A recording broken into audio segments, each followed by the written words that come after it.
کہ اللہ کے علاوہ کسی بھی ہستی کو مدد کے لیے نہیں پکار سکتے. ایاک نعبد و ایاک نستعین، اے اللہ تیری ہی عبادت کرتے ہیں، تجھی کو مدد کے لیے پکارتے ہیں. ہم آپ کو بتاتے ہیں آپ نبی علیہ السلام کے گستاخ ہیں جو نبی علیہ السلام سے آپ مانگ رہے ہیں، حالانکہ ہمارے نبی علیہ السلام ہمیں یہ تعلیم دے کے گئے ہیں کہ ہر مشکل اور پریشانی میں اللہ سے مانگنا ہے. آپ نبی علیہ السلام سے مانگ کر رسول اللہ کے بہت بڑے گستاخ بن رہے ہیں کیونکہ آپ کی تعلیمات کے خلاف ہے. قرآن پاک میں جن مقامات پر یہ بیان ہوا کہ ایاک نعبد و ایاک نستعین، کہ ہم تجھ ہی سے مدد مانگتے ہیں، تیری ہی عبادت کرتے ہیں اور تجھ ہی سے مدد مانگتے ہیں، تو اس کا مطلب یہی ہے کہ حقیقی مددگار یہ اللہ تبارک و تعالیٰ کی ذات ہے. اب دوسری طرف آئیے، قرآن پاک میں اللہ تبارک و تعالیٰ نے سورہ نازعات کے اندر یہ ارشاد فرمایا فالمدبرات امرا، ان جانوں کی قسم کہ جو کائنات کے کام بناتی ہیں. کائنات کے کام، بارش برسانا، رزق دینا، تقسیم ہونا، یہ سارے کائنات کے کام ہیں. اب اللہ تبارک و تعالیٰ فرشتوں کی قسم یاد فرما رہا ہے کہ ان فرشتوں کی قسم کہ جو کائنات کے کام بناتی. کائنات کے کام کون بناتا ہے؟ لوگوں تک بارش کون پہنچاتا ہے؟ لوگوں کی مدد کون کرتا ہے؟ لوگوں کے پاس رزق کون پہنچاتا ہے؟ کون دیتا ہے؟ یہ سب اللہ تبارک و تعالیٰ دیتا ہے. لیکن یہاں پر اللہ تبارک و تعالیٰ فرشتوں کو کائنات کے کام بنانے والا فرما رہا ہے. شاہ عبدالعزیز محدث دہلوی رحمۃ اللہ تعالیٰ علیہ بہت بڑے محدث گزرے، بہت بڑے عالم دین گزرے، اعلیٰ حضرت کے استادوں کے استاد تھے. اعلیٰ حضرت ان کو علم کا پہاڑ فرمایا کرتے تھے، اتنے بڑے عالم دین تھے. یہ اپنی تفسیر عزیزی کے اندر فرماتے ہیں فالمدبرات امرا، یعنی کائنات کی تدبیر بنانے والے. آپ فرماتے ہیں کہ جب اللہ کے نیک بندے اس دنیا سے رخصت ہوتے ہیں تو ان کی جو روحیں ہوتی ہیں وہ فرشتوں کے ساتھ مل جاتی ہیں اور اب لوگوں کے کام بنانا شروع کر دیتی ہیں. اب دیکھیے یہ قرآن میں فرشتوں کے لیے اللہ تبارک و تعالیٰ نے یہ فرمایا کہ وہ لوگوں کی تدبیر کرنے والے ہیں، ان کے کام بنانے والے ہیں. تو دونوں کا مطلب جو ہے وہ بالکل واضح ہو جائے گا. ایک حدیث پاک میں جیسا کہ یہ سوال کیا گیا کہ بھائی جب اللہ تبارک و تعالیٰ مدد کرتا ہے تو تم کیوں دوسروں سے مانگتے ہو؟ ایک حدیث پاک کے اندر یہ ہے کہ نبی کریم صلی اللہ علیہ وسلم نے یہ ارشاد فرمایا کہ جب تم کسی ایسی جگہ پر ہو کہ جہاں تمہارا کوئی مونس و غمخوار نہیں ہے، کوئی مدد کرنے والا نہیں ہے، تو وہاں پر تم یہ صدا لگاؤ یا عباد اللہ اعینونی، یا عباد اللہ اعینونی، یا عباد اللہ اعینونی.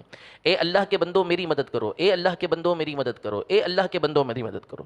یہ کون حکم دے رہا ہے؟ یہ نبی کریم صلی اللہ تعالیٰ علیہ وسلم حکم ارشاد فرما رہے ہیں کہ اللہ کے بندوں سے مدد کرو. ملا علی قاری رحمۃ اللہ تعالیٰ علیہ اس حدیث کی شرح کرتے ہوئے ارشاد فرماتے ہیں کہ اللہ تبارک و تعالیٰ کے کچھ نیک بندے وہاں پر موجود ہوتے ہیں، رجال الغیب وہاں پر موجود ہوتے ہیں جو بندے کے کام بنا دیتے ہیں. جتنے بھی افراد مدد کرنے والے ہیں یہ اللہ تبارک و تعالیٰ کی مدد سے مدد کرنے والے ہیں. جہاں تک رہا یہ اللہ تبارک و تعالیٰ مدد کرتا ہے تو اس کے بندوں سے کیوں مدد مانگی جائے؟ ایک حدیث پاک بخاری شریف کی ہے، کتاب الزکوٰۃ کے اندر نبی کریم صلی اللہ تعالیٰ علیہ وآلہ وسلم نے اپنے صحابہ سے یہ ارشاد فرمایا کہ جب کوئی سائل سوال کرنے کے لیے آئے نا تو تم اس کی سفارش کیا کرو. سوال کر رہا ہے وہ نبی کریم صلی اللہ علیہ وسلم سے، لیکن نبی کریم صلی اللہ علیہ وسلم صحابہ کو فرما رہے ہیں تم اس کی سفارش کیا کرو. وجہ یہ ہے کہ تمہیں اس کا اجر دیا جائے گا، حالانکہ اللہ نے جو اپنے نبی کی زبان پہ فیصلہ فرمانا ہے وہ فرما دیا ہے. اب صحابہ کو ترغیب یہ دی جا رہی ہے کہ آپ کو کوئی سائل سوال کرنے کے لیے آتا ہے تو تم اس کی سفارش کرو تاکہ تمہیں اس کا ثواب حاصل ہو، حالانکہ وہ براہ راست نبی کریم صلی اللہ علیہ وسلم سے مانگ سکتا تھا. یہ صحابہ کو ترغیب دی. قرآن پاک میں اللہ تبارک و تعالیٰ نے یہ ارشاد فرمایا کہ یا ایھا الذین آمنوا اتقوا اللہ وابتغوا الیہ الوسیلہ، اے اللہ کے بندو، اے مومنو اللہ سے ڈرو اور اللہ کی بارگاہ میں وسیلہ تلاش کرو. کیا ضرورت ہے ہمیں اللہ کی بارگاہ میں وسیلہ تلاش کرنے کی؟ کیوں تلاش کریں؟ اللہ تک تو ڈائریکٹ پہنچا جا سکتا تھا نا. لیکن اللہ تبارک و تعالیٰ چونکہ اپنے بندوں کو پسند فرماتا ہے، نیک بندوں کو، کہ ان کا مقام اور مرتبہ اللہ کی بارگاہ میں بلند ہو اور ان کی وجاہت جو ہوتی ہے، ان کی شخصیت اللہ تبارک و تعالیٰ کی بارگاہ کے اندر بہت بڑی ہوتی ہے، تو اس لیے اللہ تبارک و تعالیٰ نے یہ ارشاد فرمایا کہ وسیلہ تلاش کر کے اللہ کی بارگاہ کے اندر پہنچو. تو یہ جو اولیاء اللہ سے مدد مانگی جاتی ہے، یہ انبیاء سے مدد مانگی جاتی ہے، یہ نبی کریم صلی اللہ تعالیٰ علیہ وسلم کی تعلیمات میں سے ہے. خود نبی کریم صلی اللہ علیہ وسلم نے اس کا حکم ارشاد فرمایا، اور اس کی وجہ یہ ہے کہ اللہ تبارک و تعالیٰ اس بات سے خوش ہوتا ہے کہ اس کے نیک بندوں کی تعظیم و تکریم کی جائے. یہ ان سے مدد مانگنا، ان کی تعظیم و تکریم کرنا ہے، اور حقیقت کے اندر ان سے مدد مانگنا یہ ان سے مدد مانگنا نہیں ہے بلکہ ان کے وسیلے سے اللہ تبارک و تعالیٰ سے مدد مانگنا ہے. اور وہ قرآن کی آیت میں حکم فرمایا کہ وابتغوا الیہ الوسیلہ، اللہ کی بارگاہ میں پہنچنے کے لیے وسیلے کو اختیار کرو. اسی طرح حدیث پاک بہت ساری سندوں کے ساتھ یہ حدیث پاک ہے فتاوی رضویہ کے اندر کہ اطلبوا الخیر عند حسان الوجوہ، یعنی وہ چہرے کہ جو عبادتوں کی وجہ سے پر رونق ہو چکے ہیں، خوبصورت ہو چکے ہیں، ان سے جا کے اپنی حاجتوں کو طلب کرو.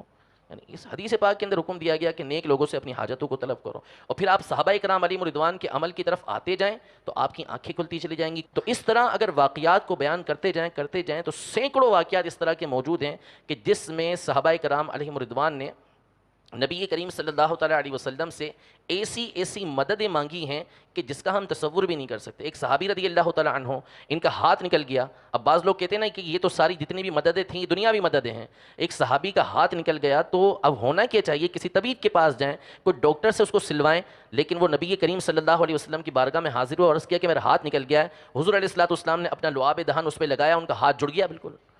تو یہ مدد کیا ما تحت الاسباب ہے؟ وہ مدد ہے کہ جو عام طور پہ کی جاتی ہے؟ یقیناً نہیں کی جاتی۔ میں اور آپ اپنا تھوک لگا کے دیکھ لیں، اس کا زخم سڑ جائے گا بجائے اس کا ہاتھ جڑنے کے، لیکن نبی کریم صلی اللہ تعالیٰ علیہ وسلم کے لعاب دہن کی برکت دیکھیں کہ وہ ہاتھ جڑ گیا۔ اسی طرح ایک صحابی کی آنکھ کا ڈھیلا باہر آ گیا تھا، تو وہ اس ڈھیلے کو لے کر بارگاہ رسالت میں حاضر ہوئے تو نبی کریم صلی اللہ علیہ وسلم نے اپنا مبارک تھوک مبارک لعاب دہن جو ہے وہ اس ڈھیلے پر لگایا اور آنکھ کو جوڑ دیا۔ وہ فرماتے ہیں کہ میں فرق ہی نہیں کر سکتا کہ کون سی آنکھ سے زیادہ نظر آتا ہے۔ تو یہ وہ مددیں ہیں کہ جو صحابہ کرام علیہم رضوان زندگی میں بھی حضور علیہ الصلوۃ والسلام کی ظاہری زندگی کے اندر بھی مانگتے رہے اور وصال ظاہری کے اندر بھی مانگتے رہے ہیں۔ تو اللہ رب العزت جل وعلا ہم سب کے عقیدے کی جو ہے وہ حفاظت فرمائے۔ تو قرآن کی تمام آیات کو دیکھ کر ہی عقیدہ بنتا ہے، اور یہ عقیدہ بزرگ اپنی کتابوں کے اندر عرصہ دراز پہلے بیان کر کے جا چکے ہیں۔